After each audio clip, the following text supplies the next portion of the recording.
also talk about other places besides Alaska, but mostly it's Alaska themed.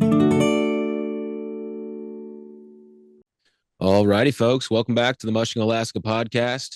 We're excited for this next little episode that we're doing. We are going to kind of move away from our traditional, like having a guest on and interviewing, and more so do a preview of the 2025 Iditarod. And so this year we are going to just keep it simple with two different guests throughout our coverage on YouTube. And so welcome on Eddie Burke and Josh McNeal. Welcome, fellas. Thank you. Thank you. It's good to be here. Yeah, let's give a quick introduction just for a resume builder for these guys. You know, our resumes are pretty crappy. I'm a 1 out of 2 Iditarod guy. Brennan lives in Atlanta. But these guys are pretty sick. They got quite a few 1,000-mile and 300-mile finishes under their belt and have aspirations to continue to be in the Alaska distance mushing scene and part of the next generation of mushers. So, you know, I don't know y'all's exact resume. We got Eddie with the Rookie of the Year Iditarod winner. We got Josh, who is finished 2, or you ran 2, finished 1. How's my introduction's kind of shitty right now? Like I'm kind of like eating it right now. Done a lot of homework, clearly. No, you know. Eddie, you go first. Well, yeah, like Sean said, Iditarod Rookie of the Year, top 10 finish, and I got some pretty good finishes in some other races, a couple wins, and yeah, Connect 200 champ. Yep. Yep. I don't like hyping myself up too much, so yeah, that's healthy. That's a healthy character trait. Josh, go ahead. Yeah, so 1 out of 2 Iditarod finishes, scratched 2/3 of the way on my second one because my team was in heat, raced all over Alaska and a little bit in the lower 48. So just been working on building my team. Took this year off to just be a dad and let my shoulder heal. So yeah, it's been fun. Look forward to the future. Team's really starting to come together. So looking forward to getting back to Alaska. Brennan. Awesome. Well, we're wait. Excited that was the part where Brennan, you say yours. You're like, well, it all started. Go ahead. Your intro. You want my intro, Sean? Yeah. So you know, my intro is really based on my brother. You know, he moved to Alaska, like 8 years ago, and when he got there, he got into dogs and he started running them. And once he got away from running them, he was still invested in the scene. And so we were like, I was like, he wanted to do a podcast and I was interested in helping him. And so honestly, I was thinking about it today. This is our 3rd season of doing this, like a lot of times getting these things off the ground can be difficult. And, we've never done anything like it before, so kind of happy that we've kept it going for 3 years. It's kind of slowed down this season, but logistically things have changed on both of our ends a little bit. So the availability hasn't been what it's been, but, yeah, through my brother, I've just become super interested in the Alaska mushing scene. And, over the last couple of years, Eddie's been on and him and I have kind of formed a friendship. Same with Josh. And so when Sean steps away from the podcast and, he's out on the Iditarod trail, last year I had like a different guest every day, which was really cool. But the reality is it was a lot for me to pull off by myself. And, some of the people I knew, some of the people I didn't. So just walking that line of like putting it on, figuring out what to talk about. I'm not even really living the musher's life, so I don't know like the ins and outs of it like everyone else. So anyways, long story short, it's good to have these two fellas on because they can really kind of like hold my hand and walk me through this while Sean's away. So how's that for my intro, Sean? Damn, dude, that was Let's go. Let's go. That was good. All right. Oh, yeah. Right on. All right. Wait, so what do we do next, Brennan? So I kind of wanted to just like I'm gonna just kind of I wrote down a list of some things to talk about in terms of pre-Iditarod stuff, and I'm just gonna like put my finger on one of them, and that is all right. Let's just talk a little bit about the weather, gentlemen. It's been this ongoing theme on our podcast, and there's been a lot of conversation about it, with the route update and all of that. But now that like the race is almost here, and by the time this airs, it'll be like a day or two before the race, right? So when we talking about weather, we're talking about like what the beginning of the race, what is that prospecting to be? Both the ceremonial in Anchorage and then day one Monday or yeah, no Monday in Fairbanks. Anyone want to take that? That's a question Yeah. for Sean. No. Gonna be warm, Yeah. right? I'm looking up the forecast right now, but because we're actually kind of almost close enough to get like the 9-day forecast. Right. But we'll kind of post the forecast, and everybody's going to be talking about it. But we're looking at on Monday, it's got for Fairbanks, a high of 31, partly cloudy, low of 15. So yeah, looks like pretty warm, and we're seeing some mid 30s the next 2 days. But out on the Yukon, I would think there's going to be probably slightly cooler by a couple degrees. But yeah, I mean that's pretty warm for sled dogs. We all know that. The casual fans know that too. 30 degrees is toasty, but that presents, I think, some problems with it. I think it makes you want to emphasize. Already you're emphasizing it as in a 1,000-mile event. You're thinking, all right, let's like take it easy to start. But like I think even more so when you get those warmer temperatures, the dogs, I think that extra chunk of rest early in the race to kind of keep them strong, it's already an important thing, but I think it's even more important when you're starting on a warm race this year. But we also got the idea of like the weather all winter. The whole winter of weather has been very strange. I'm sure Josh has been tuned in. I mean, lots of warm temperatures. There's been cold temperatures too, though, but not a lot of snow in a lot of places.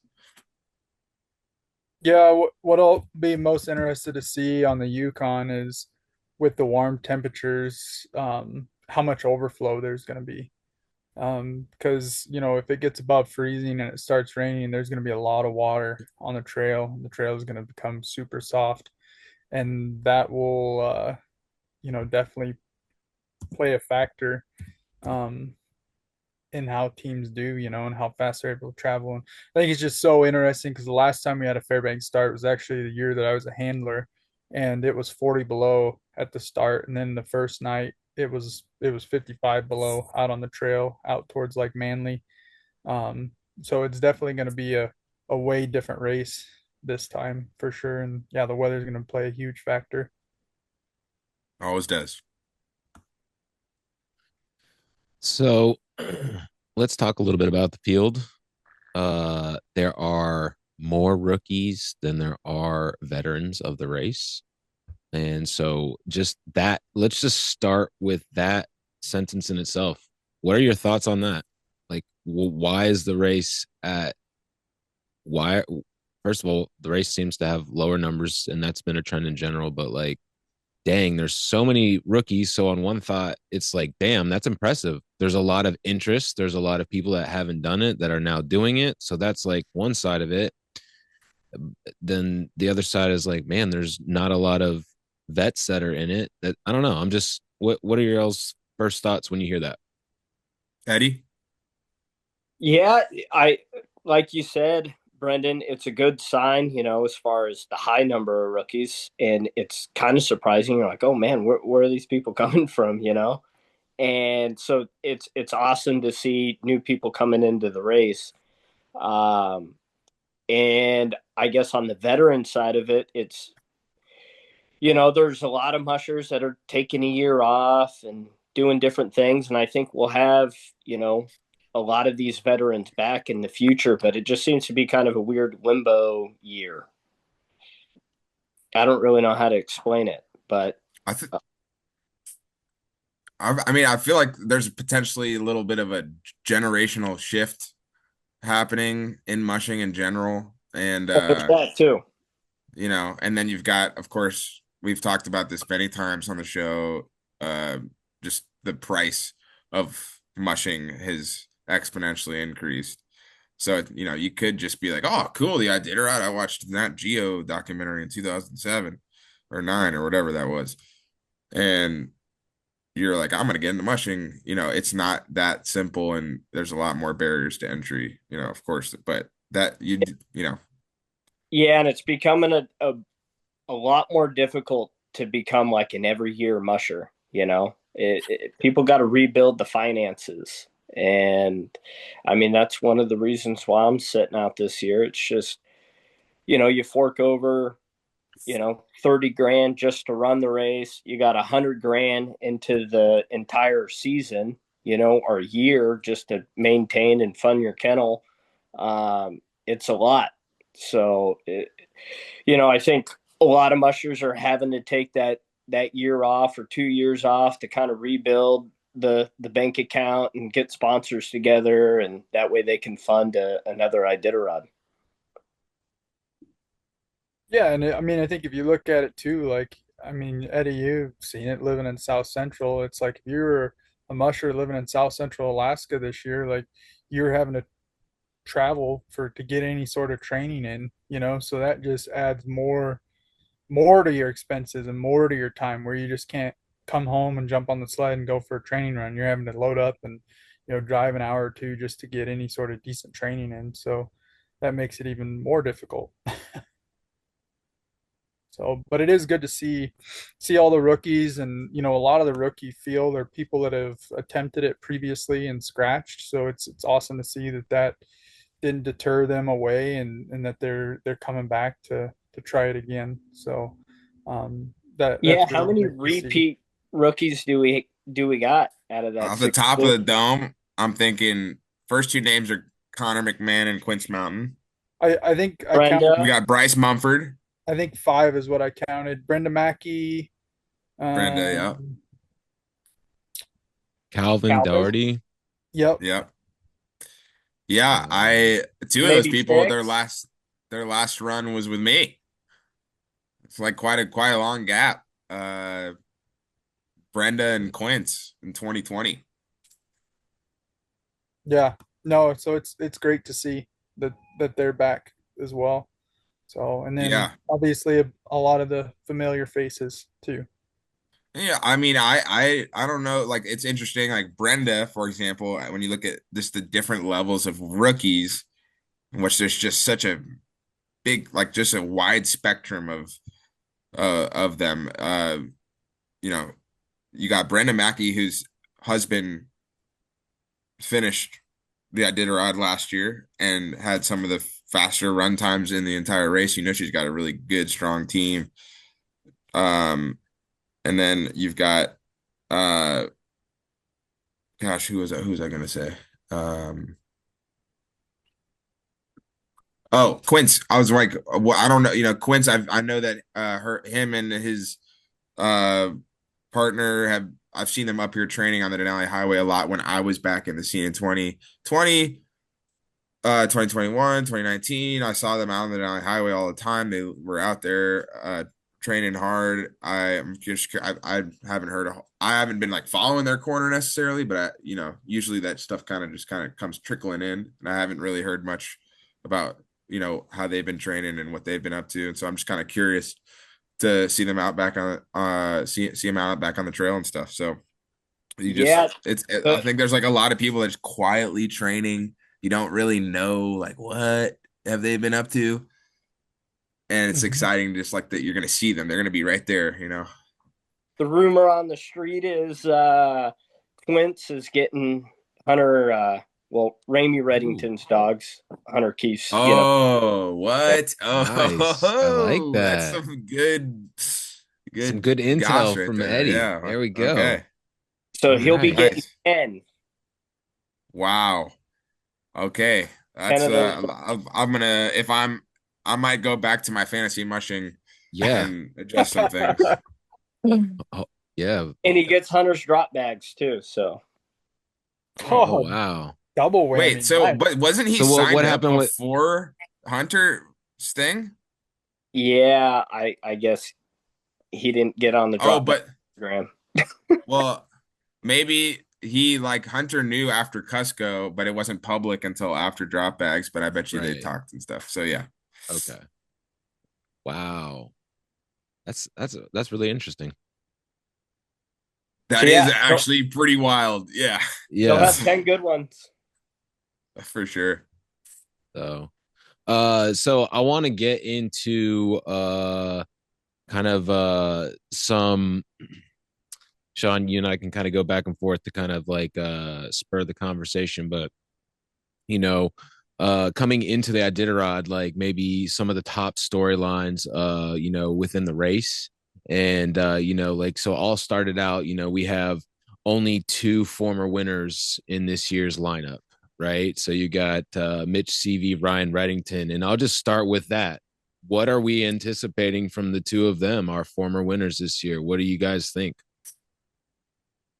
Man, that is such a great duo of champions. And I think firstly of Mitch, I'm just real excited for Mitch. You know, he's got to be excited. He took a couple years, I think 2 years off. No, And his last race was 21. okay, Sure. Josh, thank you. I need you to keep checking me. Keep checking me. Or And 22, maybe 22. Yeah, maybe it's one of those. Brandon's on it. 22 was his last year. You know, Okay. and so Took 2 years he's I've heard plenty of the R word around Mitch, you know, and that's what you hear with all kinds of mushers all the time. I think there's really a short list of mushers. I feel like think of one musher who said they're going to retire and actually retired. I can't think of one. Happen. Yeah. It doesn't happen. So here's Mitch. He's back. He's the GOAT when it comes to the 2017 Fairbanks run, you know, fastest ever. It was a little shorter and faster trail, blah, blah, blah. The asterisk that Dallas always reminds him of, I'm sure. And now he's back. He's running the Northern route. He's got probably a significant chunk of Dallas's winning team. He does. And so he's just, and then you're wondering, all right, like how much has he been in it since 2022? I'm sure he took some time away, but also like he's done it for so long, he probably could take 3 years off and still be pretty damn good at it. And so I don't know, man. But then you've got this extra weird Shagaluk and Vic loop situation, so it makes me, yeah. I'm super excited to talk to Mitch, or not talk, but see how Mitch does. I mean, Mitch and we catch up with each other every couple months, and I mean, like Mitch he's doing good, man. I mean, his health is like amazing. I mean, that guy is in incredible shape. You know, he's got half of Dallas's team. He's got, you know, I know for sure at least one of his Golden Harness winners from last year. So like I'm excited to see how he's gonna do for sure. And then we've got, go ahead. Well, I agree. I think Mitch is the best dog man, and he's the savviest musher on the trail. I don't think there's any doubt about that. But Mitch did step away for a reason, and that was because of his age and how hard it was to kind of maintain that top level pace. So it'll just be interesting to see how he overcomes that and works through it. I think he's definitely extremely capable of, continuing the CV era of just domination. But it will be interesting to see, how he works through those challenges. I think we'll see a different Mitch CV, and I see him running more of a Doug Swingley schedule. That would be my prediction. Doug Swingley schedule. Yeah. Yeah. What does that mean? I just, if I was old and I struggled with sleep, I'd be running at faster speeds and taking longer rests. Like Doug was a guy that laid down some fast speeds and would take 5-6 hours in a checkpoint. You know, I could see some of that, and I heard some whispers that he was moving pretty fast on the Denali Highway. Okay. Yeah, I mean that's what his speeds. He was fast the whole year in 2017, and yeah, you guys know how old he is. You guys know that I looked it up. How old? 65. I'm going with six. I was gonna say 65. Yeah, 65. He won in 17. He's the oldest ever winner of the Iditarod at 57 years old, and some amount of days that I don't know. And yeah, man, that's an interesting idea. Fast runs, long rests. I like that. Well, and being on the river too, and being that the race is back to 16 dogs, it's going to really favor hauling dogs. So yeah, it's a lot easier to haul dogs on the river. I think people that are good at hauling dogs are going to be. It's really going to pay benefits, especially for keeping their leaders fresh for running 800 miles on the Yukon. Do you know anyone that's doing that besides Mitch? I see a couple people. Yeah, Travis is really good at hauling dogs. I think we'll see some new mushers doing it. Some top level guys that don't typically haul dogs, but I think we'll see a few. So we're talking about the river, and I've seen like 4 or 5 different mileages. I think. Do you guys have a mileage for the race? It's long. It's over 1,100. Yeah, it's like right at 11:45. 11:45. I'm guessing it's gonna be like 1,100 because some of the mileages that are posted on Iditarod's websites are kind of long, especially on the stretch between like Ruby and Caltech, because they have it as pretty long mileages, and all of a sudden you're like, wow, this team just posted like a 12 mile per hour average. And it's like, no, the mileage is just longer. So, but it's going to be right around 1,100 miles, which is long. Longest, is that the longest? I mean, I always think about that.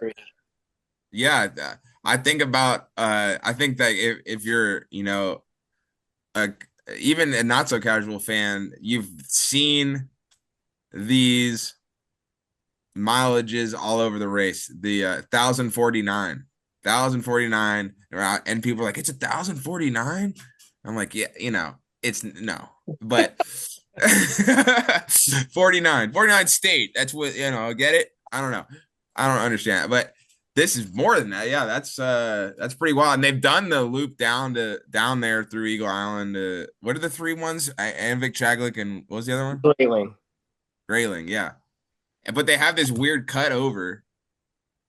That's like that makes it technically it's a new trail, and it's never been done because of the cutover. But everything else about this trail has been done in 2003.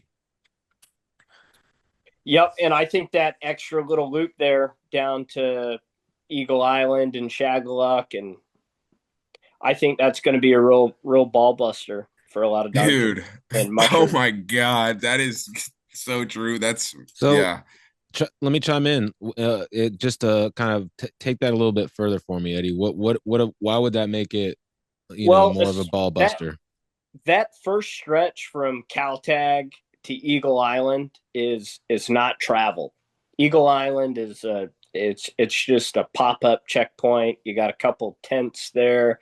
It's usually so cold where the propane heaters don't even work, so you got tents and it's 30-40 below. It's not the most enjoyable place on earth, but did you run that southern route?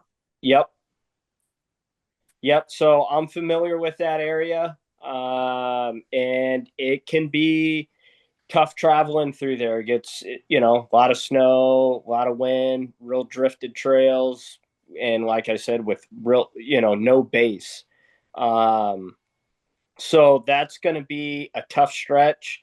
we'll have to see how teams break up those long runs, and do that loop efficiently.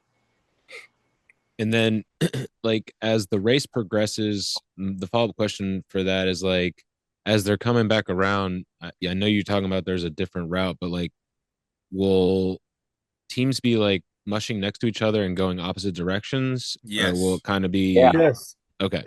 And head-on passing, I mean, luckily they're going to be on the river, but head-on passing with teams 400 or 500 miles into a race is not fun. Yeah, it'll probably be pretty spread out, I mean, that deep into the race. But yeah, there'll definitely be a handful of head-on passes those guys will have. I would think that mostly it's not a problem. Like but then you got like if you have some lesser trained teams. I mean, I did the out and back gold route, and I never really had a pass I heard that was smooth. Yeah, I didn't. It was like tight. It was like pretty tight, but it just, like something to be said.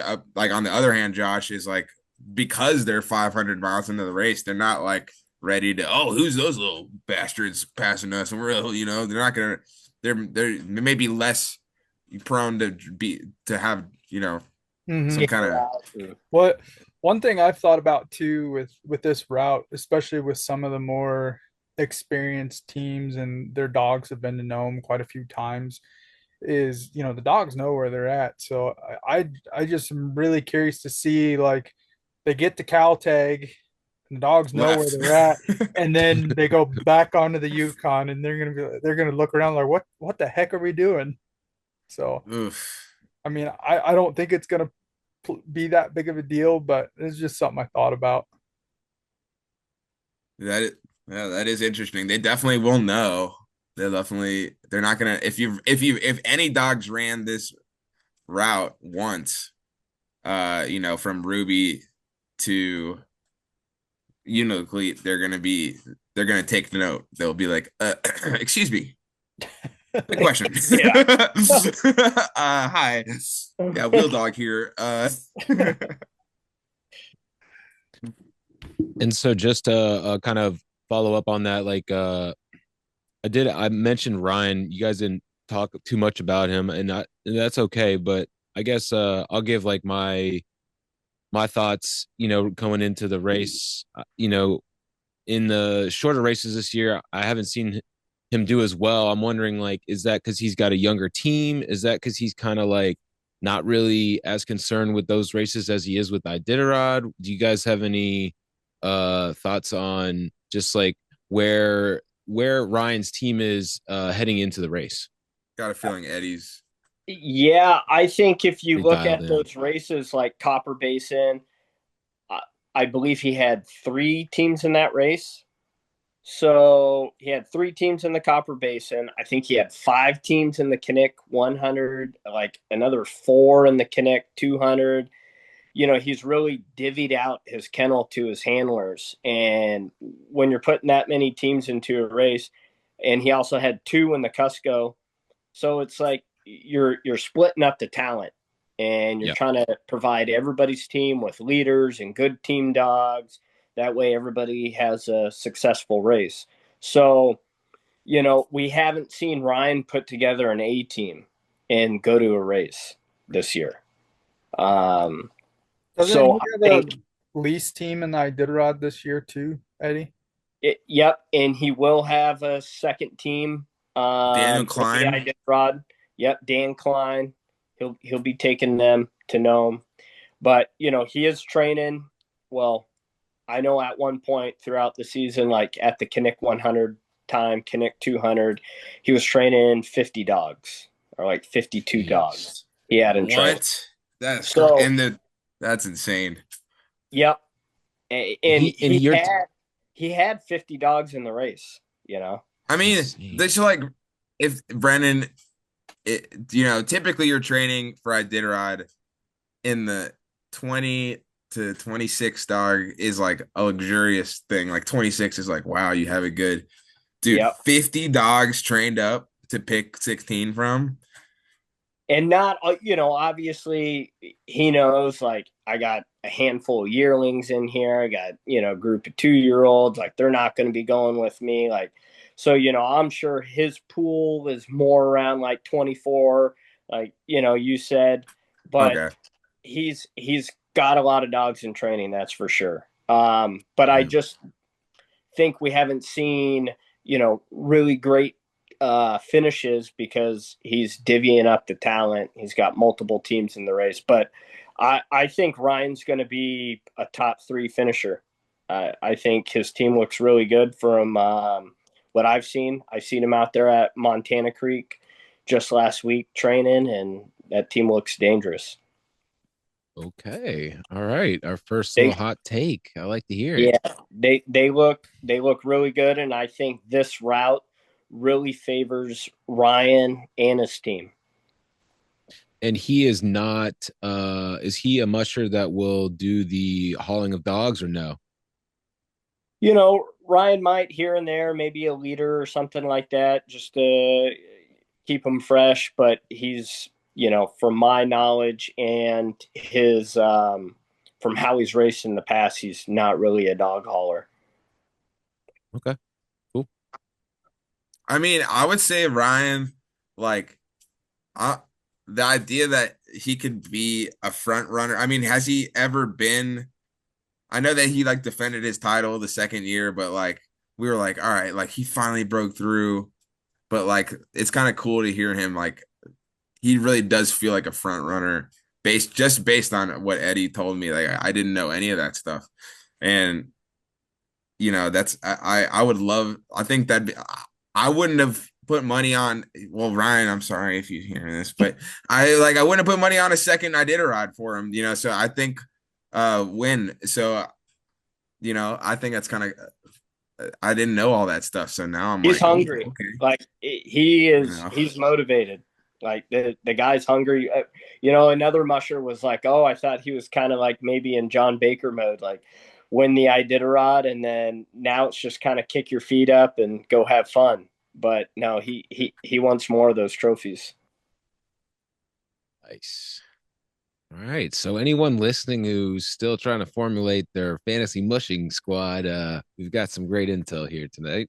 Okay. Yeah, and by the way, they're the only 2 mushers since their previous winners that are worth 5,000. Yes. So spend wisely. Anything else to add on that before we transition into a little slightly different topic? Anyone? Just making sure. I mean, there's a shit ton of things to add to it, but we just cap it there. Yeah. This guy. There's literally 30 something mushers, and yeah, there's all kinds of stuff to say. No, I was just talking about like the kind of finish off there. I was gonna take it into our next kind of storyline heading into the Iditarod, which is I'm thinking about some of the teams that have had like the best runs leading into the Iditarod. And this again coming from me. So like if you guys have more to add to this list, I want to hear it. But like for me, it's got to be Jesse Holmes, Riley Dyke, and Squid Acres. I don't know if there's anyone else who's had like a better from last year's Iditarod leading up into this year's Iditarod. But I'd love to hear your thoughts on that. Well, Riley didn't run last year, I don't think, right? And no, he did. But yeah, he's obviously got an all-star team that Eddie probably knows more about. And Josh, I know that he has Brent Sass's A team, and I think he's got another like sector of dogs in there too, huh? Yeah, he's got yours.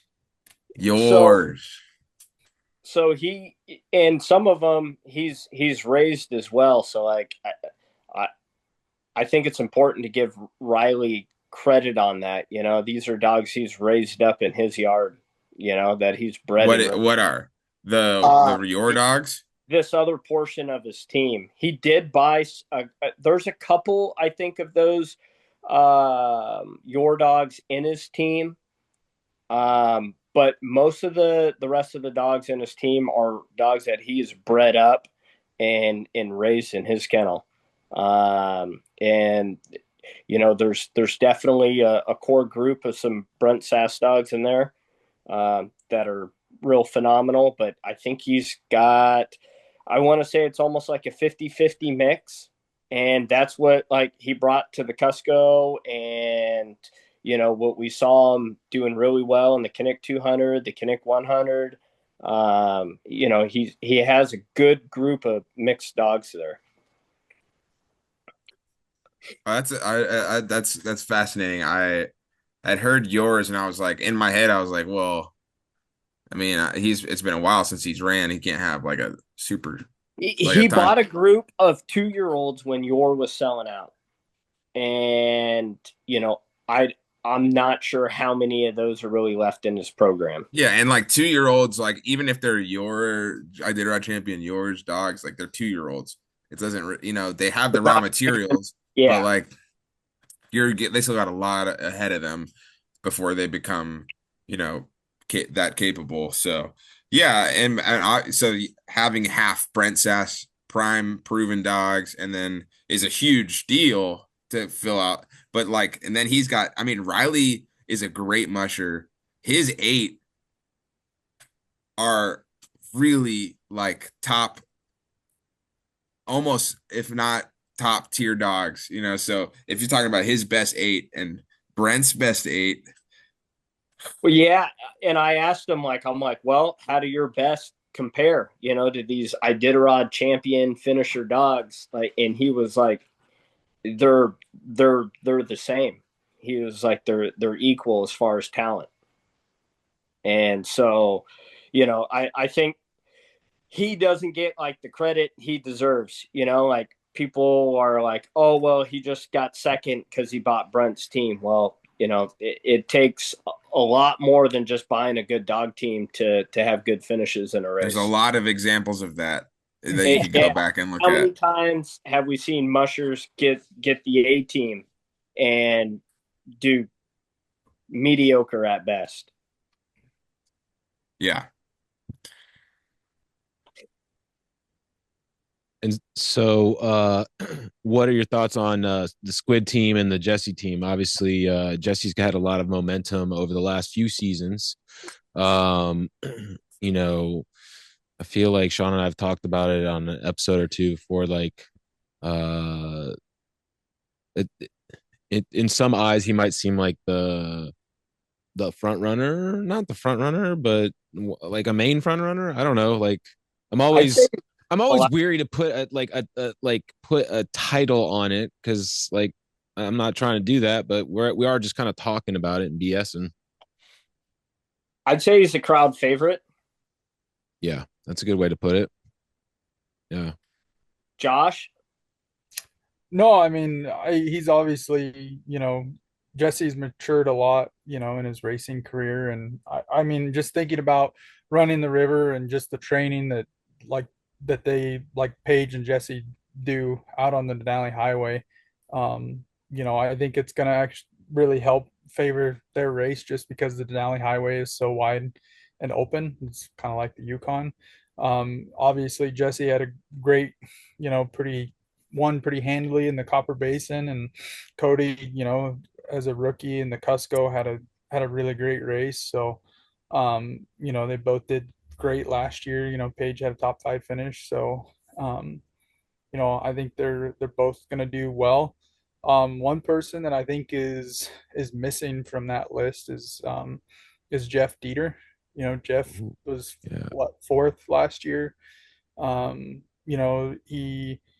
They had 2 teams in the Copper Basin, and then he ran the Quest 550, which I think is a great race to kind of dial his team in for for this race. The Yukon was really tough on the 550, a lot of jumble ice, a lot of glare ice, blowholes. And he won that race pretty handily. So I think he's going to be right there as well. Yeah, that's a good one to add to the list. Good Definitely needed to be mentioned. Not the most competitive, Yukon Quest ever, but we know that the Jeff Dieter's Iditarod last year was probably like the most exciting run I feel like of the race. Just this. I just get a little bit, just a little stimulated when I see someone hanging back, just chilling in the back of the race. I remember I saw him in Nikolai. He's walk like I was like, dude, this dog team like came in and they just looked like, I mean, there was no, I know it's just Nikolai. It's not that far in. It's a couple hundred miles or less, but just like his team was like on a whole nother level. I was like, dude, this guy, like, I'm gonna keep an eye on him. Then he proceeded to like rest there, like one of the longest rests of like the top 20. He walked like 7 or 8 dogs, like just to like check him out and see what's up. And I was like, damn. Like, so and then boom, what was he finished fourth? Yeah. Yep. So yeah, hell yeah, I dude. think one important, not to be negative though, but just a thing to look at and consider, that race came to a halt in Caltag, in Uniclete. And if you look at like run rest ratios to comparable routes and conditions, that was like a 15th place schedule. Huh. So what do you mean they came to a halt? Like people just kind of stopped being competitive in the front or what? Yeah, I mean, if you look at the run rest ratios there at the end of the river to Uniclete to the coast, I mean, that top 10 was camped out there at Old Woman for quite a while. People were doing 8-hour, 10-hour rest in Uniclete. So it gave that opportunity for healthy teams. You got to give Jeff the credit. He managed his team really well. He executed a great race. And I think he's got a championship level dog team, but you just got to kind of like take things for what they are though as well. Like, that race came to a halt, and I think it gave that opportunity for middle of the pack teams to catch up. That's a good point. Very well rounded. I'm just so stoked that you boys are here, dude. This is so sick. Sean, this is just a taste of what goes on while you're gone, man. And know, man. While you're sitting there talking to yourself on the camera, this is what we're doing. White Mountain Day 3. Here we fucking are. Oh, yeah. But I think the other person that we're kind of missing talking about too, and they haven't been on the race scene as much this year, but Matt Hall, second place last year. Oh man, fourth place the year before. I mean, he's gotten himself in shape. Saw he lost 30 pounds. I mean, he's been what? Freaking. I don't know. He had 30 pounds to lose. What, dude? Yeah. What 30 pounds are you talking about, dude? He's like. So I mean, you want to talk about another person who's like super hungry and motivated. Tough.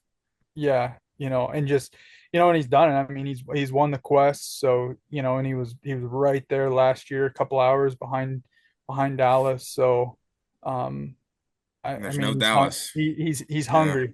He's hungry.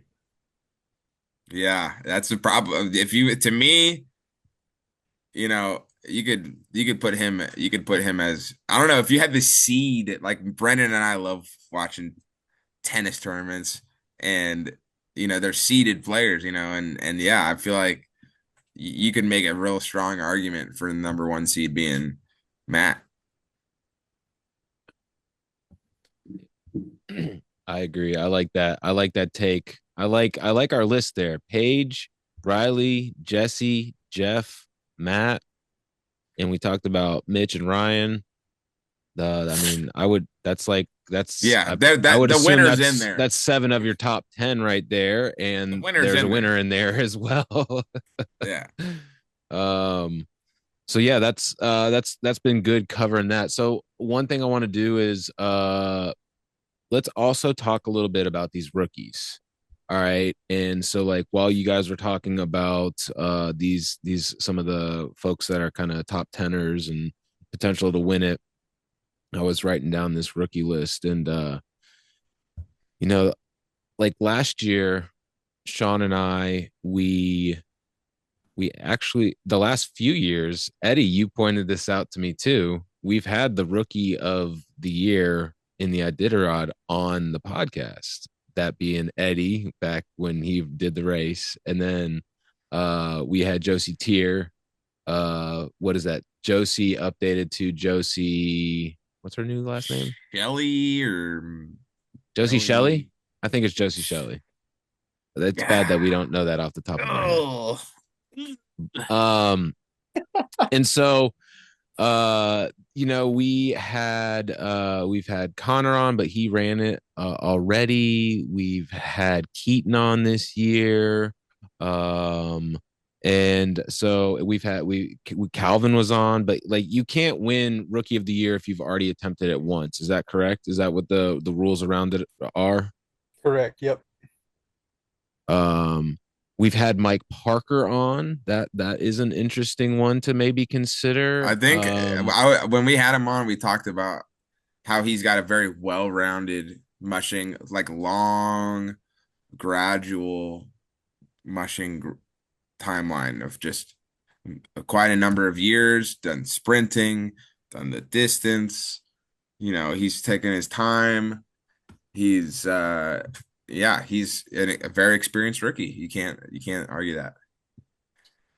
What one rookie that I want to mention is Samantha Lalonde. Oh yeah. I mean, Yeah. she's been training under Dallas for what I think 2 or 3 years now, and then she used to work for Ryan Olson's, and so she's a very experienced rookie. And now I don't know if she's got Dallas's A team, if she's got 2-year-olds, but I mean, she's got a lot of experience, and that's one thing, like with this rookie class and some of the distances between these checkpoints, like you're not going to be able to run checkpoint to checkpoint, just camping checkpoints. You're gonna have to be comfortable camping, and with all the training that they do out on the Denali Highway, she's Yeah, not dude. gonna have any problems. Um, so I think she'll do very well as a rookie. Yeah, that's might be the number. That might be. I'm gonna go. Dude, I got a lot of fantasy mushing adjustments to make. Go ahead. Oh baby. Yeah, I think she'll be a top contender for rookie of the year. You never know with the CV team, like how strict of a schedule Dallas might have them on. If he's kind of letting loose and letting her do her thing. So that'll be interesting to see. But as far as experience wise, I think she had a really strong copper basin last year as well. Yeah, I was there. She just looked like I like with the way, Didn't just she like the way she Dallas? walks around her dogs, just and takes care of them, and just like she look. I was like, look, just the way her posture is, just she looks like she's just locked in, and she just looks like she's just put in the hours, like you just done it, like there's no replacement for that. And she's also like 30 or whatever. Yeah.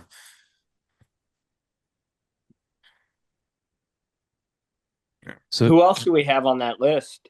I so don't even know all the rookies, but yeah, I mean, I can give a couple of names here. So obviously we have the five that are doing it again, and then in terms of what we're asking in terms of rookie of the year, so Jenny Rodewig, Keaton Lobrick, Dane Baker, Oh Sydney yeah, Ball, Failure. Daniel Klein, Ebby Peterson, Yeah, Charmaine Morrison, Justin Olnes or Olnes. You guys know? Can you no guys one confirm knows. that? No. Can't. And then Emily Ford. So Yeah, I those, think the only other, if you're talking about competitive names, for rookie of the year, yeah, we've already listed the best candidates, but Dan Baker's got Failure's dogs, but I mean it's his B team. Failure's in yeah, the race too, so it's so like he'll be probably chilling. probably big chillin'. Yeah. I raced with Charmaine when I was down in Idaho, and she's got a good dog team and trains in the Rockies, so her dogs are gonna just be rich with oxygen, love, and life. So, Yeah. but it'll just be interesting. They don't have big rivers to train on in the lower 48, so But I mean, she's got a tough dog team, and she's tough too. So should be fun to watch on Yeah, her rookie that's Iditarod. that's a really cool, experiment with having that low oxygen training and not on rivers like that, like the Yukon River. Like, I'm really interested to see if she like just like Well, I mean, Jessie Royer, she trains in the Rockies all winter, and I mean, she always does really good, and she's a yeah. freaking tough freaking cowgirl too. So I mean, well, you just have to see. I'll give a shout out to I think moving on from the rookies, and we do want to go. I hope you guys will go and talk about each rookie because there's some cool stories there. I think Emily Ford's of note seems, I mean, she's not like been doing it for a bunch of years, but Anna Hennessy's team finished strongly, and in the quest In the was it? quest and in the Yeah. copper, she had a Yeah. copper Mhm. A strong basin team. finish. Yep. And Emily completed the Cobuck last year, which Josh can speak on this. You finished the Cobuck, you're You can you're do a the tough. Iditarod. Yeah, you're ready. So I think after that Cobuck, she was like, okay, I think I'm ready to maybe like kick it up a notch, as far as Yeah. being competitive. So I think we could see some good competition there for rookie of the year. Yeah. No, what I was gonna say, Brendan, is there a Michelle Phillips in this race? Yep. Yep. Yeah, absolutely. We talk about people that could win it. I'm not saying she's like on that top 7 that we listed, but also, she's had she ran one of those last Yukon Quest thousands. She was in first for a long time, I believe. And she's been really, really good at the Quest Trail, and she's a really talented musher. And I don't know, she didn't she run the Quest as well this year? Yeah, She won she it. ran the Canada. She won it. So yeah, just a quick dub, in Canada for Ed Hopkins and Michelle Phillips. That's the power couple, Yep. Yep. The duo. and so that's a lot of Yeah. experience. I don't know what her dog team. I mean, obviously her dog team's won the Quest, so Yeah. I mean, won a Quest, we'll say. I'm But just, I'm just looking. She's never cracked the top 10. She's only been out of the top 20 once, that's a crazy or stat. twice actually. Yeah. So You got Milla, Milla, yeah. Mhm. and Yeah. this is a route that's going to take a lot of grinding, and that lady is a grind. Grinding. That lady can grind it out. yeah, she's tough.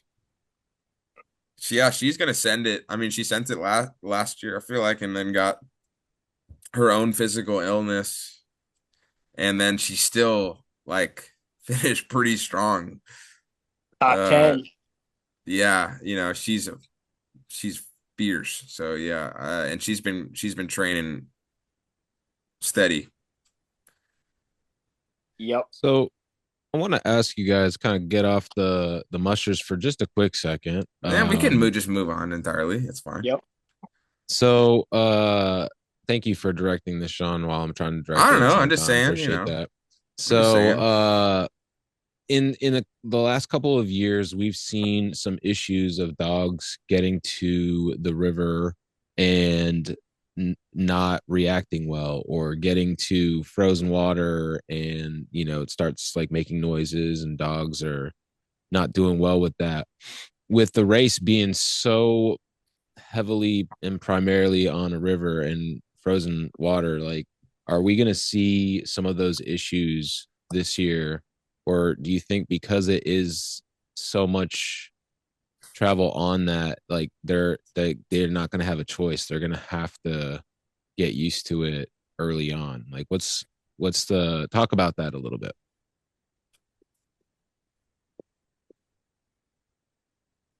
You got to tell somebody, dude. You got you'll get the hang of it here. but pick somebody. All right, go ahead, Josh. Go fuck yourself, Sean. I'm just I'm trying to go back to like the 2015 and 2017 races and see like what percentage of mushers scratched on the river. I mean, I think starting out on the river, I think is definitely for teams that have never like done it. It definitely helps them in their head. You know, like if you're on either route, you know, you're running in the trees for how long, and then you just come out in your big wide open space, and the dogs are like, "Holy shit, what's going on?" You know, especially if you have a rookie team. But if you kind of start, I think you know, the Tanana is not as big as the Yukon, and you know, you kind of work them into it. But it is going to be for dog teams that have never seen anything like that. You know, um, it's definitely going to play with their heads for sure. There's no doubt about it. Eddie, you got anything to add to that? Yeah, it could be challenging for a rookie driver and a rookie dog team for sure. I think it could present some mental issues, but um, I think for the most part we have a lot of veteran dogs, you know, that have done this race, even though that the musher might be a rookie. You know, a lot of the teams in the race, I think, you know, these dog teams have traveled down the trail or part of the trail. So, and we had, I don't know how many of these mushers did Cusco, you know, so they get acclimated to a lot of river running there. You know, so I think most of them will be well rounded and have plenty of experience with it going into the race. Cool. I think the weakest link is going to be the mushers trying to stay awake. Yep, I know all about that. Nice. It's easy to get a little complacent out there on the river. You know, you're like, it's just there's not a lot going on, and 3 in the morning comes, and you're 5 days into the race or what have you. It can be challenging on a just a flat, smooth, nice trail, and dogs are cruising along, and you're just like, next thing you know, you're nodding off, and Yeah. there goes your dog team. Gosh, I can only imagine. Yeah. It seems like a guy is talking from experience. Did that happen to you? You know, it did. It going to Eagle Island, and I was probably having one of the best runs of my race too. Like the dogs were really coming up, and we were traveling and making really good time. And I was like, okay, yeah, perfect. Like things are firing on all cylinders. And then besides myself, Yeah. Jeez. That's there will be. If I had to, if you were doing like a Super Bowl bet on, you know, is Kendrick Lamar gonna wear a leather jacket or not? Like, I would go, is someone gonna fall off their sled because they fell asleep or not?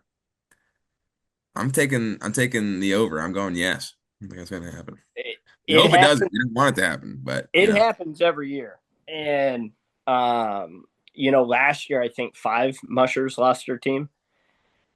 And for some reason, when I do it, it's the talk of the town for, you know, the entire race.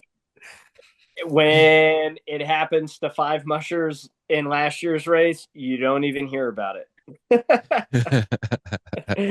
But I think it was a good story with Hunter picking me up, and you know, the sportsmanship and all that. That's what It's a good probably. story. It was a good story to tell. I remember, you Yeah. know, we were in the middle of the race covering it. We were driving home that storyline. So yeah. Nice. Uh so I feel like we can kind of move towards wrapping things up a little bit. The main point of bringing everyone together for this was, Sean doesn't usually get to do a lot of the Iditarod actual like stuff that we're doing on YouTube and whatnot, and I thought it might be kind of cool to incorporate him with the boys being Eddie and Josh on, just because it's like he, as you can see, brings a different dynamic to it than maybe I do. And but the last thing I wanted to kind of, we can just keep it more on a surface level. And every time I say that to Sean, he then takes it, down the rabbit hole. So we'll see what you guys do here. Learning my lesson from asking the previous question, Sean.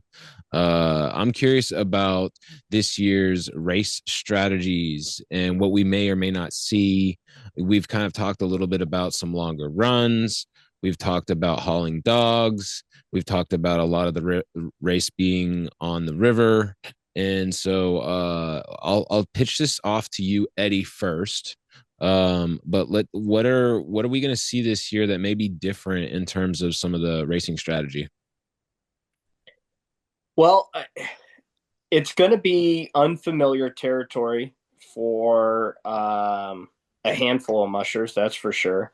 Because I don't know how many returning veterans we have that completed the 2017, Fairbanks start, or the 15, or I bet Mitch was the only one that did the 2023 or 2003 Fairbanks start. Oh, yeah. I think he's the only one, safe to say. So he's the most experienced Fairbanks guy. It's going to be new territory for a lot of mushers. Like for the front runners, Matt Hall, it'll be his first Fairbanks start. It'll be Jesse Holmes' first Fairbanks start. So a lot of these Milla, Page, a lot of these front runners, it's going to be new territory. So they're going to have to really, Page might have done it in 2015. Who did? Page, I think, did it in 2015. He did? Yep. Okay. Yep. So, I think Milla, it'll be her first crack. But yeah, I just think, and everybody gets information and ask around, and you kind of learn where the key spots might be to break runs up. That's where that strategy really comes in. You might pull over for a camp, and then you go a little ways down the trail and you're like, well, shit, that would have been a lot better of a spot, or there's a cabin, or you see someone go by you and you're like, oh, I saw where they were camped and they must be going to this place here. And, you mush along later and you see them there and you're like, well, that was a good idea. Like they're going to do this in maybe one less camp than me, or, whatever. Like, I think there might be some of that going on the trail where, people, it's just new territory. There's that 117-mile run from Tanana to Ruby, or that's what the on the website estimated mileage is. So that's a long stretch to break up there. That whole Eagle Island, Shagaluk route there, that's going to be some really tough runs. So it'll be interesting how efficiently mushers can break that up. I just think it's going to be a tough and challenging route. I think some of the mushers that are on Facebook saying they're going to be praying for storms and overflow and they need to entertain, like it's just going to be so hard to stay awake. I don't think those guys have like their head on straight. I think it's going to bring plenty of challenges. Right on. And so to you, Josh. Yeah, I mean, just it's the other element of it too is with it being a longer race. I mean, it's looking like there's going to be an extra 2 or 3 runs in there, and with how warm it's going to be, I think especially towards the beginning of the race, that teams are going to be moving slower than they would like to be. So it will be interesting to see if, they lengthen out their runs or, but the most important critical thing is that teams can get themselves on a schedule pretty much right away where they're resting during the heat of the day. Because if it's, like looking at the Fairbanks forecast, I mean, there's a couple days in there, even, looking at the Galena forecast, it's going to be almost 40 degrees during the heat of the day. And so, the sun's going to be beating down on the dogs, the trail's going to be soft. So, our team's going to lengthen out their runs to try and, rest through, maybe do a little longer rest through the heat of the day. I don't know. I honestly think that, if I was running it, any sort of run plan or anything that I had going into it, I would probably just throw it all out because it would probably go to shit the second day. Um, Once you get out on the trail and see how it's going. So I think it's just going to be one of those things where you just got to play it by ear and just see how it goes and see what the trail brings you. Yeah, I want like thing that comes to mind is Eddie touched on it is like when you go to northern southern route, like the regular north and south route, it is like every single conceivable schedule has been done and thought of and shared. You don't have to look very hard. That's not, I mean, 4 Iditarods. This is or 3. This is the 4th. There's only been 3 Iditarods with fair. There's just like, even though they're like probably, lots of people sharing information that ran those other Fairbanks races that aren't running this race, but they're friends with someone who is, and they're sharing, hey, I did this, but this might have been better. You still, yeah, man, it's going to be, that's where the race ultimately on a competitive perspective is going to be won and lost. And it always is kind of like that, but I think even more so this year is those choices are filled with so much more doubt. From a musher's perspective, I think you're just not going to be as certain about how to break this thing up. And yeah, 1,100 miles. Yeah. Yeah, this is my schedule. I'm sticking to it. No, not happening.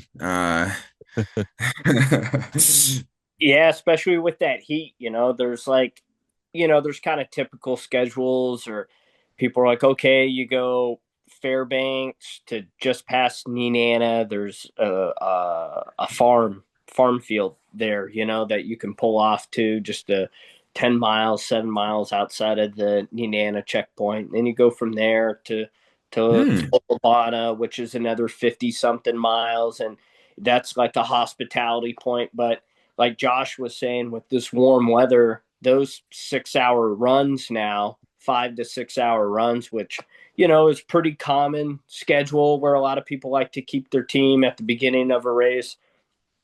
That might turn into 7-hour runs, on a really warm, slow trail race. So, mushers are going to be having to ask themselves, like, do we pull over short of these checkpoints or hospitality stops where they have these amenities? Are they prepared to camp on the trail, or do you just get into this? I like to call it destination mushing. People are like, oh, I got a schedule, I'm sticking to it. I'm going this checkpoint to that checkpoint, and next thing you know, your race is over.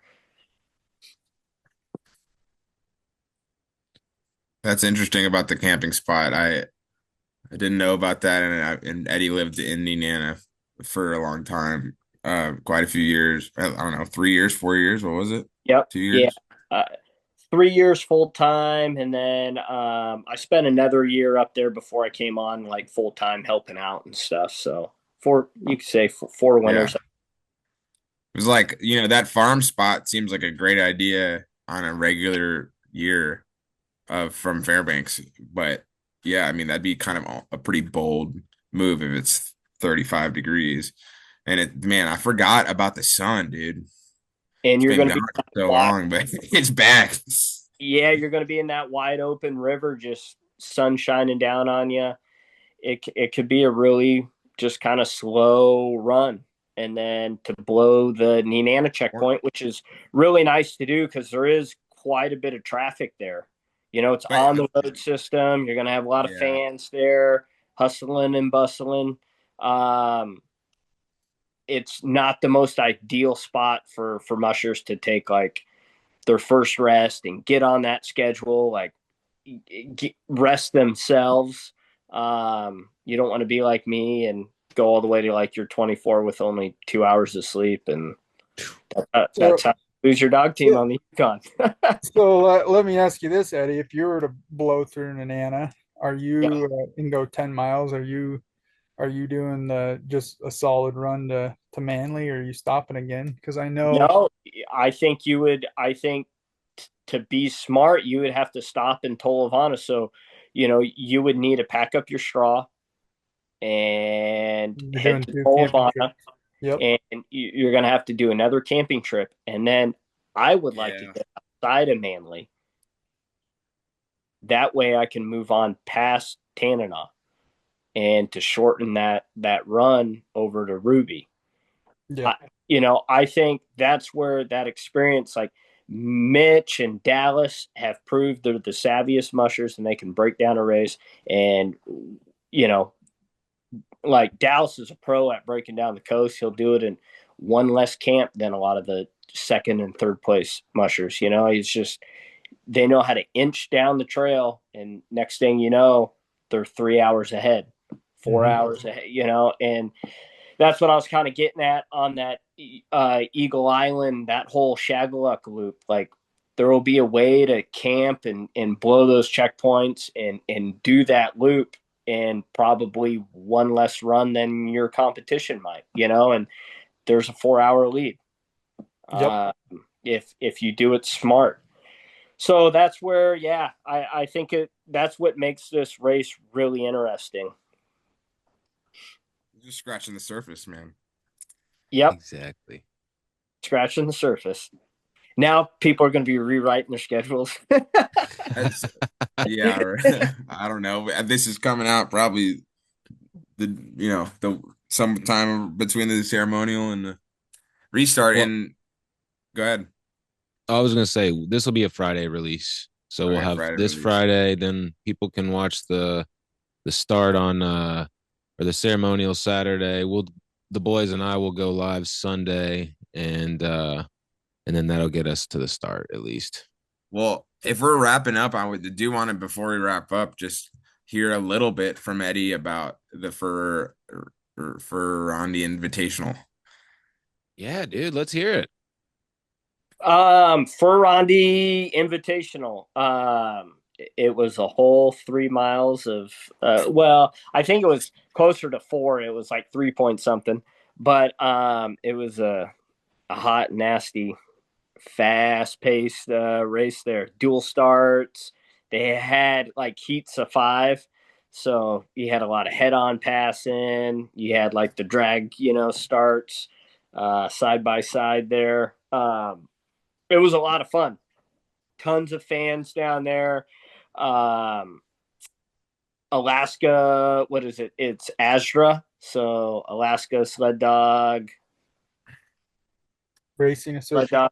Yeah, I don't know. I can't spell. But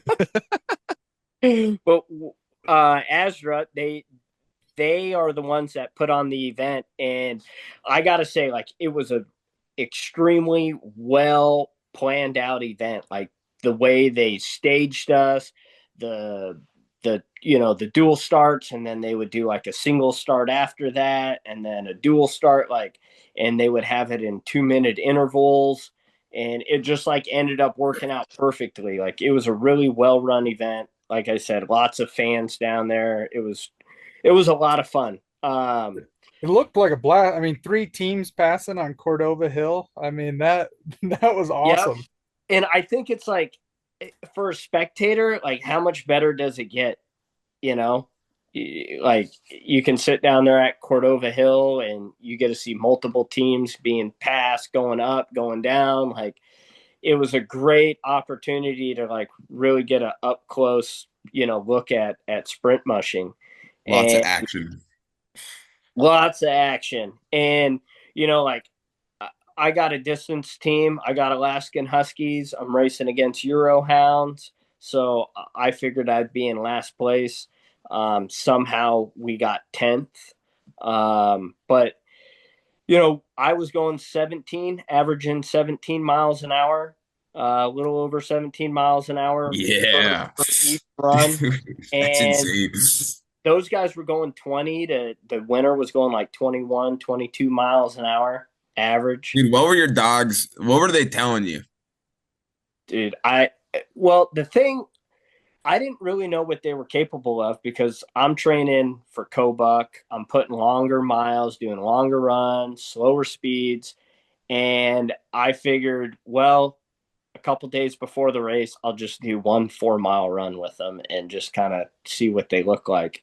And I kept them around like 17, 16 miles an hour, and they seemed to, hold that speed the whole time, and they look good. So I was like, well, I guess this would just kind of be like my speed limit, and I'll just see what happens. And they really impressed me, and they liked it, and they were absolutely obnoxious at the end. They were like, what the hell are we doing? Why aren't we going?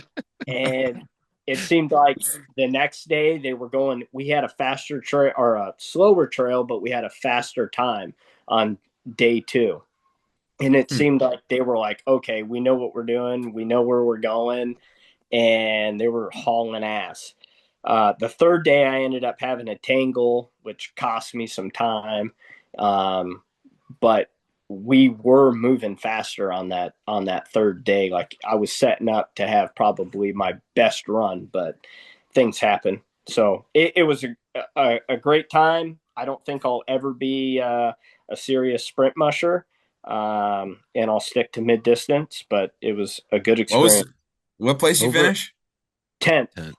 Would you get any money? 16, $1,200, man. Nice. How much it cost to enter? $240. All right, dude. That's a pretty good weekend. Yeah, nice. I mean, 30 minutes of mushing, and I made $1,200. I mean, shit. Before they changed it to where if you're out of top 20 in the Iditarod, it used to be you only got $1,049 if you finished out of the top 20. Now it's 2,000. I mean that takes a couple days, 3 days. 4 miles of mushing, you made $1,200. That's pretty good economics. That's a good payout there. Yeah, I like the ratios. Like I said, 30 minutes of standing on the runners and $1,200. I didn't have to fire up a cooker. I didn't have to make any drop bags. I didn't. I'm not over under a dozen hot dogs consumed. Definitely under. But I mean, my like little motto was, I'm just going to eat hot dogs and drink beer, and I did both. Nice. That's awesome. Oh yeah, so, dude, that was Josh, fun to see out there. Next year. What's that? Josh should do it. Yes. We need a team in there representing every year, because like all these casual fans go down there and they've never seen mushing, and they're like, these are sled dogs, and I mean they're like straight up floppy ears, skinny little, like just dangly little dogs, and they look nothing like sled dogs. And then like people are coming up and they're like, okay, these were the dogs we were looking for. Like, right. We have no idea, what do you call those things, So I think it's important that there's a distance team in that race every year just to kind of represent. I keep trying to convince Joby to get into sprint racing. She loves running dogs, but she doesn't know if she wants to do like a distance race. I'm like, well, just run sprint with our dogs. I mean, it's fun. Yeah, 20-mile runs. Yeah, it's perfect. Great payouts, minimal miles. Sounds wonderful. In your own bed every night. I think the Huskies are extremely capable. Like, I think if you specifically just trained for that event, I don't see why like a distance team couldn't go to Rondy and average between 16 and 17 miles an hour for like their full 20-mile course. I think the dogs are extremely capable of that, and Of course, you're not going to, the hounds do about 18 miles an hour, but you're still going to land yourself in a very competitive situation. Nice. Well, gentlemen, it's been fun to have the four of us together. Sean, we'll wish you luck out there on the trail. There's a dark horse chance I'm tuning in on Sunday if you guys are recording, and I don't know. I don't get my schedule. They pay me to not know where I'm going and when. So, but there's potential that I'll have a chance to record with you guys. But it's well, we'll cover our bases. If you are back, then we'll be happy to have you, and if not, then hopefully things go well for you logistically and smoothly, just from like your perspective of what you're doing during the race. And then obviously Josh, Eddie, thank you guys for coming on today, and we look forward to having you guys back on, breaking it down this year's 2025 Iditarod. Mushing, Alaska. And we also talk about other places besides Alaska, but mostly it's Alaska themed.